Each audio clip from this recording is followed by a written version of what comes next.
नमस्कार। यूसीएन के खास कार्यक्रम हेलो डॉक्टर में आप सभी का स्वागत है और मैं हूँ याशिका। दर्शकों, हम हेलो डॉक्टर के माध्यम से हर बार अलग अलग कैंसर के बारे में आपको जानकारी साझा करते हैं। आज हम बात करने वाले हैं इम्यूनोथेरेपी और टारगेटेड थेरेपी के बारे में। आखिर ये थेरेपी है क्या, इस बारे में जानकारी देने के लिए आज हमारे स्टूडियो में हमारे खास मेहमान HCG कैंसर हॉस्पिटल से आए हैं डॉक्टर शांतनु पेंट से, कंसल्टेंट मेडिकल ऑन्कोलॉजिस्ट। सर, हमारे स्टूडियो में आपका बहुत बहुत स्वागत है। नमस्ते। सर, कैंसर के उपचार में इम्यूनोथेरेपी और टारगेटेड थेरेपी की भूमिका के बारे में मैं आपसे चर्चा करना चाहूँगी। जी, इम्यूनोथेरेपी और टारगेटेड थेरेपी ये एक प्रकार के नए प्रकार के उपचार है जो कन्वेंशनल कीमोथेरेपीज करते आ रहे हैं उनसे कुछ अलग प्रकार से काम करते हैं और अभी उनका इस्तेमाल बढ़ते जा रहा है। उनके इंडिकेशंस यानी कि जो कैंसरों में उनके यूज़ है वो बढ़ते जा रहे हैं। जैसे ही टाइम आगे जा रहा है, रिसर्च आगे जा रहा है और उनके उपयोग से थेरेपी ज़्यादा एक्यूरेट हुई है, साइड इफ़ेक्ट्स रिलेटिवली कम हुए हैं और लाइफ एक्सपेक्टेंसीज बढ़े हैं जो भी कैंसरों में उनका उपयोग किया जा रहा है। सर, ये जो दोनों थेरेपी हैं, कुछ वर्षों से कैंसर के इलाज में इस थेरेपी से क्या बदलाव हुए हैं, खासकर कीमोथेरेपी में? जी, जैसे मैंने अभी बताया कि इम्यूनोथेरेपी और टारगेटेड थेरेपी दो अलग अलग चीज़ें हैं। इम्यूनोथेरेपी ऐसा थेरेपी है कि जो इम्यूनिटी की जो अपनी क्षमता होती है कैंसर के खिलाफ लड़ने की उसको बढ़ाता है, या फिर अगर हम ऐसे कहें तो कैंसर के सेल्स अपने नॉर्मल इम्यूनिटी से भागते हैं या एस्केप करते हैं। इम्यूनोथेरेपी उनको वापस इम्यूनिटी के रडार पे लाता है, ऐसा हम कह सकते हैं जनरल लैंग्वेज में। और टारगेटेड थेरेपी ऐसा थेरेपी है कि जो एक पर्टिकुलर प्रोटीन हो गया या फिर कोई जेनेटिक फैक्टर हो गया जो भी कैंसर सेल्स में रहेगा और बाकी सेल्स में नहीं रहेगा, उनको टारगेट करके उनको किल करता है। तो इसके लिए दो अलग प्रकार के थेरेपीज है, दोनों दवाइयाँ है, कोई ऐसा बहुत बड़ा कुछ चीज़ नहीं है कि जो कर रहे हैं अलग से।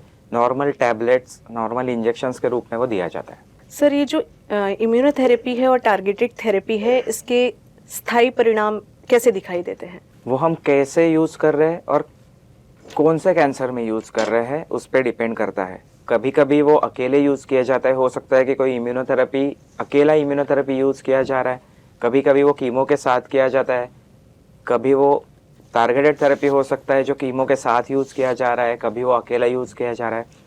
पर ओवरऑल एक तो साथ में या फिर वो अकेले वो इफ़ेक्टिव है। रिलेटिवली कम साइड इफ़ेक्ट्स है, मैं ये तो नहीं कहूँगा कि ज़ीरो साइड इफ़ेक्ट्स है।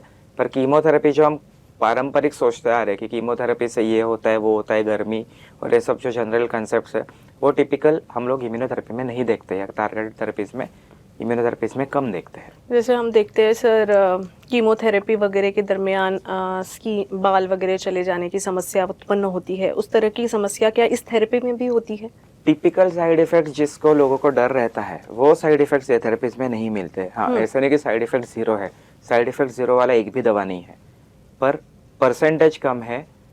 बहुत सारे पेशेंटों में सीवियर पर जिनको साइड इफेक्ट्स कह सकते हैं ऐसे पेशेंटों का नंबर कम है और अलग प्रकार के साइड इफेक्ट्स होते हैं जिनको होते हैं। पर जो टिपिकल कीमो के साइड इफेक्ट्स हमें दिखते हैं, बाल जाना और ये सब इम्यूनोथेरेपी टारगेटेड थेरेपीज में नहीं दिखते। अब टारगेटेड थेरेपी में टारगेट कैसे तय किया जाता है? टारगेट कुछ भी हो सकता है, कोई एक आध प्रोटीन हो सकता है, कोई एक आध जीन हो सकता है या फिर उसका कोई प्रोडक्ट हो सकता है। टारगेट ऐसा चीज होता है कि जो ज्यादातर कैंसर सेल पे मिले और अपने बाकी के नॉर्मल बॉडी के सेल्स पे ना मिले, ताकि वो जो भी दवा दे रहे वो सिर्फ कैंसर सेल्स पे काम करे, अपने सेल्स पे वो कम काम करे ताकि साइड इफेक्ट्स कम हो। कैंसर के दरमियान में किस समय में ये तय किया जाता है कि ये थेरेपी उस पर वर्क करेगी? देखो, दो तीन चीजें हैं कि कब यूज करना है और किस में यूज करना है और कैसे यूज करना है। कब यूज करने का अलग अलग कैंसरों में अलग अलग तरीके हैं। कभी ऑपरेशन के पहले कुछ कैंसरों में किया जाता है, कुछ कैंसरों में ऑपरेशन के बाद भी किया जाता है, कुछ कैंसरों में फैले हुए स्टेज में किया जाता है, कुछ में हर एक स्टेज में किया जाता है। कैसे और किस में यूज करने के लिए कुछ टेस्टें की जाती है। जो टेस्ट हमें बताते हैं, कुछ चीज़ें हो सकती है कि जो आपका जो बायोप्सी का सैंपल है उस पर टेस्ट किया जाए, कुछ चीज़ें होती है कि कोई ब्लड सैंपल पे किया जाए। ओवरऑल ये टेस्ट करके डिसाइड करते हैं कि ये पर्टिकुलर पेशेंट में ये थेरेपी का असर रहेगा या नहीं रहेगा, या रहेगा तो कितना मैग्नीट्यूड रहेगा, यानी कि फ़ायदा होगा तो कितने परसेंट में होगा, कितने हद तक होगा। तो ये सब वो टेस्टों से डिसाइड किया जाता है। हो सकता है कुछ टेस्ट जेनेटिक हो, यानी ब्लड से की हुई हो, आनुवंशिकता देख के की हुई हो, कुछ हो सकता है कि आपके पास सैंपल पे हो। अब सर अगर कैंसर के टाइप्स की बात हो ही रही है तो क्या ये जो थेरेपी है वो हर प्रकार के कैंसर पे की जाती है? जी नहीं, कैंसर स्पेसिफिक है। कोई भी थेरेपी ब्लैंकेट थेरेपी नहीं है। ब्लैंकेट यानी कि जिसको मराठी में हम लोग सरसकट बोलते हैं, वैसे सरसकट नहीं बोल सकते कोई भी थेरेपी को। वो पर्टिकुलर है, पर्टिकुलर स्टेज में है, पर्टिकुलर पेशेंट पे है, पर्टिकुलर रिपोर्ट्स पे आधारित है। इम्यूनोथेरेपी से शरीर का जो इम्यून सिस्टम होता है वो कैसे बदलता है? जी, अभी जैसे मैंने बताया कुछ चीजें एक्टिवेट होती है, कुछ चीजें जो हम ये कह सकते हैं कि जो कैंसर सेल्स जो भाग रहे हैं इम्यूनिटी से अपने बॉडी का जो बेसिक इम्यून सिस्टम है उनसे वो एस्केप कर रहे हैं या फिर भाग रहे हैं। तो इम्यूनोथेरेपी ऐसा काम करता है कि वो भाग ना पाए, वो वापस अपने इम्यून सिस्टम को, अपना इम्यून सिस्टम उनको टारगेट कर पाए। बेसिकली ये उद्देश्य है।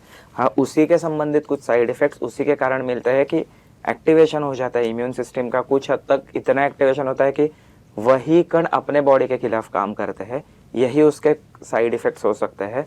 बट बेसिक उसका काम कैंसर को इम्यूनिटी से भागने ना देना ये है। सर तो इसे कैसे पहचाना जा सकता है और मैनेज कैसे किया जा सकता है, ये जो आपने साइड इफेक्ट बताया? साइड इफेक्ट्स इम्यूनोथेरेपी के तो सबसे कॉमन हार्मोन्स पे होते हैं, जैसे थायराइड हो गया, कुछ स्किन पे होते हैं, कुछ लंग्स में होते हैं, हार्ट में होते हैं, अवयव कोई भी हो सकता है। सीवियर साइड इफेक्ट्स 5% से भी कम, यानी कि 100 में 5 लोगों से भी कम में पाए जाते हैं इम्यूनोथेरेपी के। जो साइड इफेक्ट्स हम जो प्रकार का दवा दे रहे हैं वो पेशेंट को पर्टिकुलरली वो साइड इफेक्ट के बारे में हम लोग बताते हैं। ज़्यादातर कोई भी डॉक्टर बताता है जो पर्टिकुलर दवा और कौन से बीमारी में वो यूज़ कर रहे हैं उस पर। टारगेटेड थेरेपी भी वैसे ही है। हर एक टारगेटेड थेरेपी का साइड इफेक्ट अलग है। कोई जनरलाइज्ड स्टेटमेंट नहीं दे सकता कि हर टारगेटेड थेरेपी से ये होता है। तो वो पर्टिकुलर पेशेंट ने अपने डॉक्टर से पूछना इंपॉर्टेंट है कि हमें ये थेरेपी के दौरान क्या एक्सपेक्ट करेंगे, कि जो नॉर्मल है क्या एक्सपेक्ट करेंगे जो हमें गड़बड़ी बता रहे हैं। सर ये उपचार के दौरान कई पेशेंट्स ऐसे होते हैं जिनका इम्यूनिटी पावर बहुत अच्छा होता है, कोई मानसिक रूप से स्थिर होता है, ऐसा कुछ एक्सपीरियंस आप शेयर करना चाहोगे? बहुत सारे फैक्टर्स है उसमें, राइट फ्रॉम आप साथ में कौन सी दवाइयाँ ले रहे हो, आपका गट क्या है, यानी कि पेट का आपका संतुलन क्या है, गट के माइक्रोब क्या बता रहे हैं, ऐसे बहुत सारे फैक्टर्स है। इनफैक्ट कौन से टाइम पे इम्यूनोथेरेपी दिया जा रहा है उसका भी असर है। तो एन नंबर ऑफ फैक्टर्स है, ऐसे बताना मुश्किल है कि एक पर्टिकुलर फैक्टर से ही इम्यूनोथेरेपी का इफेक्ट आता है या नहीं आता, और वो भी डिपेंड करेगा आपके कौन से कैंसर में यूज कर रहे हो और साथ में क्या यूज कर रहे हो। अब सर आप कोई भी थेरेपी कर लो तो साइड इफेक्ट होते हैं, मरीज के साथ साथ घर वाले भी परेशान होते हैं, तो ऐसे समय में क्या आप बताना चाहोगे? जी, साइड इफेक्ट्स देखो, जैसे मैंने अभी बताया कि 5% से कम लोगों में सीरियस साइड इफेक्ट्स से सीवियर साइड इफेक्ट्स होते हैं।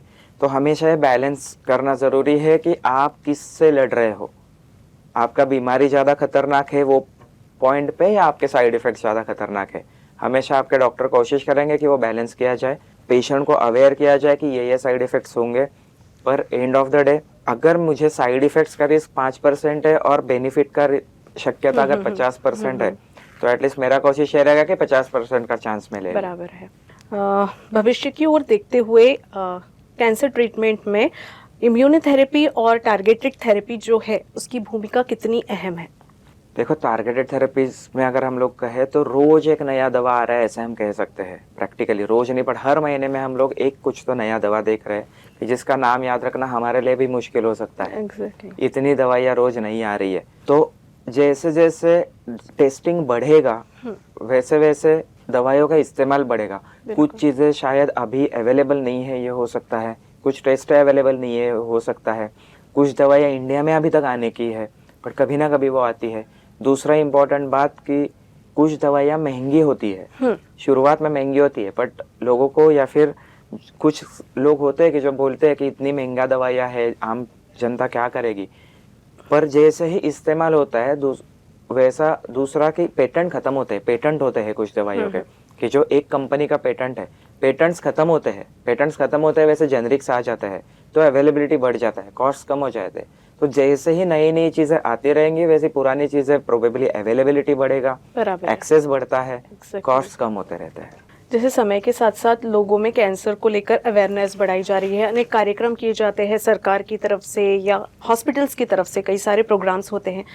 आपको लगता है क्या ये जन जागृति करने के बाद भी अभी लोग जागरूक होकर समय रहते कैंसर को पहचान पा रहे हैं या ट्रीटमेंट के लिए आते हैं? दोनों चीजें हैं। कुछ लोग अवेयरनेस कुछ हद तक तो बढ़ रहा है, पर्टिकुलरली शायद यंगर जनरेशन जो है वो अवेयर है। बहुत सारी चीजें अभी ऑनलाइन आती है, मीडिया में आती है, तो अवेयरनेस बढ़ रहा है। पर अभी भी बहुत सारे लोग ऐसे हैं कि जिनको कैंसर से फोबिया है, उनको कैंसर हुआ है एक्सेप्टेंस भी नहीं आता। पर्टिकुलरली जो लोग जो कैंसर के बारे में स्क्रीनिंग भी करने आते हैं, वो एक्चुअल डायग्नोसिस होने के बाद इधर उधर भटकते हैं।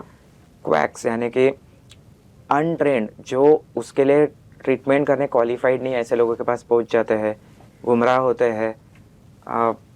तो ऐसे लोगों को कैसे लाया जाए मेन स्ट्रीम मेडिकल ट्रीटमेंट की तरफ, ये इम्पॉर्टेंट है। दूसरा, कुछ एक्शंस गवर्नमेंट से भी होना ज़रूरी है कि जो ट्रेंड नहीं है उनसे ट्रीटमेंट ना होने के लिए स्टेप्स लेना, तो कुछ लीगल चीज़ें भी ज़रूरी है। और तीसरा कि एक्सेस टू द ट्रीटमेंट, यानी कि जैसे हॉस्पिटल्स बढ़ेंगे, गाँव एक्सेस बढ़ेगा, जितना ट्रीटमेंट जिसके पास उतना वो लेने जाने की संभावना ज़्यादा है। ये सब होगा तभी प्रैक्टिकली ट्रीटमेंट लेने वाले की संख्या बढ़ेगी। तो सर, ये जो प्रमाण है, ये शहरी क्षेत्र में ज़्यादा है या ग्रामीण क्षेत्रों में? कैंसर का प्रमाण कहाँ ज़्यादा है ऐसे बताना नहीं, मुश्किल है। यानी कि लोगों में जो अवेयरनेस है, अवेयर नहीं हो रहे हैं, ऐसा ऐसे कुछ लोगों नहीं के। है। फ्रैंकली गांव के भी लोग शहर में ट्रीटमेंट करने आ रहे हैं जिसकी इच्छा है कराने की, हाँ, और शहर से भी ट्रीटमेंट कराने छिंदवाड़ा जाने वाले लोग हैं। एग्जैक्टली। तो गांव का और शहर का मुझे नहीं लगता कोई कनेक्शन है। हाँ, बेसिक एजुकेशनल बैकग्राउंड का फर्क हो सकता है, बट गांव में रह के और शहर में रह के।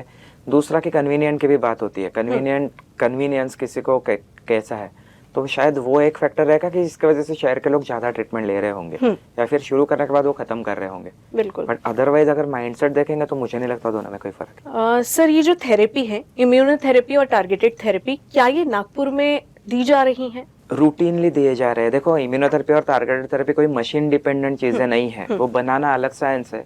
पर ये सिंपल इंजेक्शन दवाइयाँ है जो नॉर्मल सलाइन में दी जा रही है, कुछ इंजेक्शंस दिए जा रहे हैं, कुछ गोलियां दी जा रही है। तो बेसिकली ये मेडिसिन से, जैसे नॉर्मल इंजेक्शन दवाइयाँ होती है वैसे रूटीन की जा रही है। नागपुर में कॉमनली यूज हो रहा है। इम्यूनोथेरेपी हो गया, टारगेटेड थेरेपी हो गया, उसमें कई इंजेक्शंस हो गए, उसके टैबलेट्स हो गया। कुछ इंजेक्शंस तो सलाइन में भी लेने की ज़रूरत नहीं है, डायरेक्ट इंसुलिन जैसे स्किन में दिए जाने वाले टारगेटेड थेरेपीज़ है। दिन में एक ही गोली लगेगा, ऐसे टारगेटेड थेरेपीज़ है। तो ये कोई बड़ा चीज़ नहीं है कि जो नागपुर में नहीं कर सकते। इनफैक्ट नागपुर में इतने सारे नंबर्स में दिए जा रहा है कि इतना मुझे नहीं लगता कि शायद इंडिया में टॉप 10 में आता होगा Nagpur, if I am not exaggerating. Sir, ये जो थेरेपी है, ये किन किन कैंसर पर दी जाती है? बहुत सारे कैंसर्स है, पर अगर हम कॉमन कैंसरों की बात करें तो नागपुर का सबसे कॉमन प्रॉब्लम जो मुंह का कैंसर है, टोबैको रिलेटेड, इसमें इम्यूनोथेरेपी का रोल है, उसमें एक टारगेटेड थेरेपी का रोल है, जो दोनों अवेलेबल है, कमर्शियली अवेलेबल है, इंजेक्शंस के रूप में दिए जाते हैं। वो कीमो के साथ या फिर अकेले, डिपेंडिंग पेशेंट का सिचुएशन और सब दिए जाते हैं। ब्रेस्ट कैंसर जो कि कॉमन कैंसरों में एक है, उसमें टारगेटेड थेरेपीज अवेलेबल है और सालों से दिए जा रहे हैं। नई नई दवाइयाँ उसमें आ रही है, और ब्रेस्ट कैंसर में ये टारगेटेड थेरेपी आने के बाद सर्वाइवल इतना लंबा बढ़ा है कि 10-10 साल, 12-15 साल जीने वाले पेशेंट्स हैं। तीसरा कॉमन कैंसर जिसमें इम्यूनोथेरेपी और टारगेटेड थेरेपीज दोनों अच्छे से इस्तेमाल हो रहे हैं विद बेहतरीन रिजल्ट्स, वो है lung cancer. In fact lung cancer एक ऐसा कैंसर है जिसमें इम्यूनोथेरेपी और टारगेटेड थेरेपी जैसे रिजल्ट्स बहुत कम कैंसरों में मिले हैं। तो जैसे हमने अभी बात किया कि लंग कैंसर में पहले 6 महीना, साल की बात होता था फैले हुए कैंसर में, अभी हम सालों की बात कर रहे हैं। पेशेंट्स अपने काम कर पा रहे हैं। जो वर्किंग क्लास पेशेंट्स है वो इम्यूनोथेरेपीज पे चल रहे हैं, टारगेट थेरेपीज पे चल रहे हैं, अपने काम करके, अपने करियर्स करके ये थेरेपीज ले पा रहे हैं, उतना वो मैनेजेबल है।